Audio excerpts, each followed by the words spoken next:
Hey guys, মই আকৌ আহিছোঁ মানে দেই, প্ৰায় 1.5 বছৰমানৰ পাছত।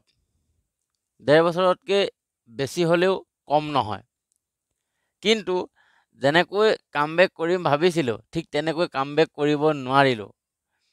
তো যি কি নহওক, মই চেষ্টা কৰিম আগতকৈ আৰু বেষ্ট দিবলৈ। আপোনালোকৰো ছাপোৰ্ট লাগিব।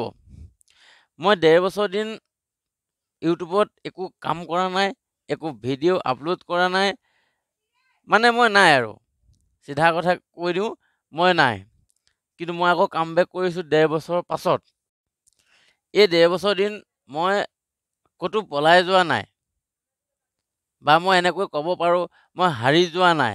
জাষ্ট অকণমান ৰেষ্ট লৈছোঁ, আৰু লগতে অকণমান নিজক নিজে আপগ্ৰেড কৰিবলৈ চেষ্টা কৰিছোঁ।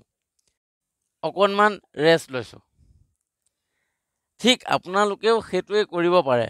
যেতিয়া আপোনাৰ দ্বাৰা কিবা এটা কাম সম্পূৰ্ণভাৱে নহয়, বা আপুনি কিছু পৰিস্থিতিৰ মাজত ফচি গৈছে আৰু আপুনি কামটো আগুৱাই নিব পৰা নাই, তেতিয়াহ'লে আপুনিও অলপ সময় ৰেষ্ট লওক আৰু নিজক নিজে আপডেট কৰক।